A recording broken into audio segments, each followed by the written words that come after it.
عمروں نے عطا بن ابی رباح سے بیان کیا اور ان سے ابن عباس رضی اللہ تعالی عنہ نے بیان کیا کہ محصب میں اترنا حج کی کوئی عبادت نہیں ہے، یہ تو صرف رسول اللہ صلی اللہ علیہ وآلہ وسلم کے قیام کی جگہ تھی۔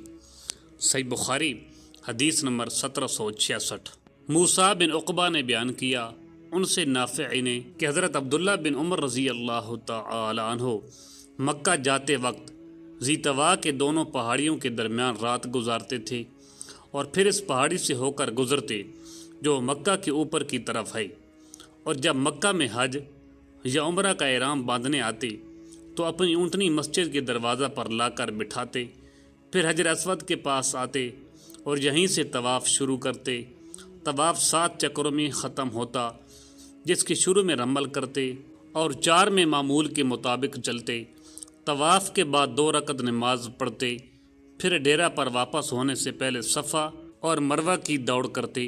جب حج یا عمرہ کر کے مدینہ واپس ہوتے تو ذوالحلیفہ کے میدان میں سواری بٹھاتے، جہاں نبی کریم صلی اللہ علیہ وآلہ وسلم بھی مکہ سے مدینہ واپس ہوتے ہوئے اپنی سواری بٹھایا کرتے تھے۔ صحیح بخاری حدیث نمبر 1767۔ خالد بن حارث نے بیان کیا، انہوں نے کہا کہ عبید اللہ سے محصب کے بارے میں پوچھا گیا تو انہوں نے نافع سے بیان کیا کہ رسول اللہ صلی اللہ علیہ وآلہ وسلم اور حضرت عمر اور ابن عمر رضی اللہ تعالی عنہ نے محصب میں قیام فرمایا تھا۔ نافع سے روایت ہے کہ حضرت عبداللہ بن عمر رضی اللہ تعالی عنہ محصب میں ظہر اور عصر پڑھتے تھے۔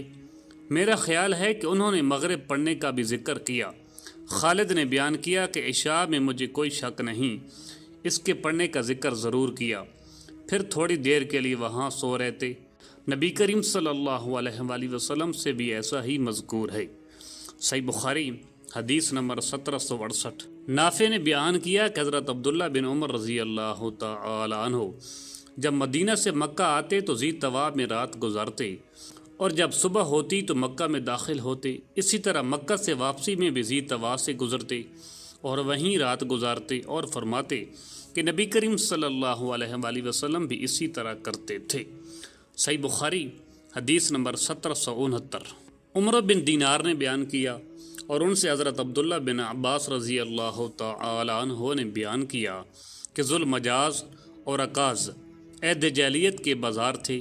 جب اسلام آیا تو گویا لوگوں نے جاہلیت کے ان بازاروں میں خرید و فروخت کو برا خیال کیا۔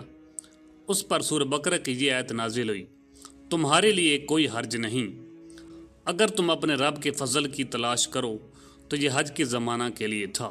صحیح بخاری حدیث نمبر 1770۔ ابراہیم نخعی نے بیان کیا، ان سے اسود نے اور ان سے حضرت عائشہ رضی اللہ تعالی عنہا نے بیان کیا کہ مکہ سے روانگی کی رات صفیہ رضی اللہ تعالی عنہا حیضہ تھیں۔ انہوں نے کہا کہ ایسا معلوم ہوتا ہے کہ میں ان لوگوں کے روکنے کا باعث بن جاؤں گی۔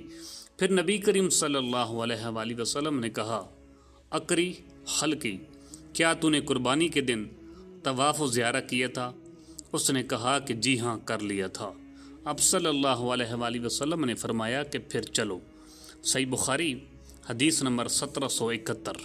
عامش نے بیان کیا، ان سے ابراہیم نخعی نے، ان سے اسود نے اور ان سے عائشہ رضی اللہ تعالی عنہا نے بیان کیا کہ ہم رسول اللہ صلی اللہ علیہ وآلہ وسلم کے ساتھ حجۃ الوداع میں مدینہ سے نکلے تو ہماری زبانوں پر صرف حج کا ذکر تھا۔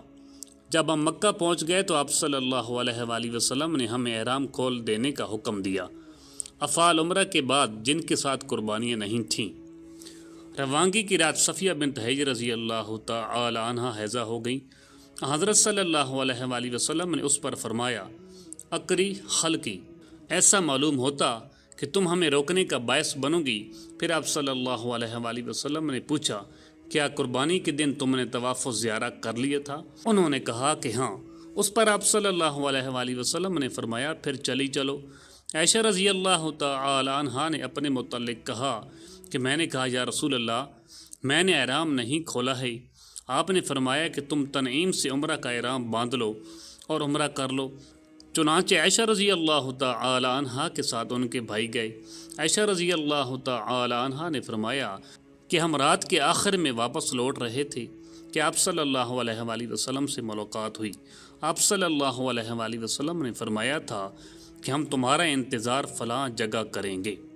صحیح بخاری حدیث نمبر 1772۔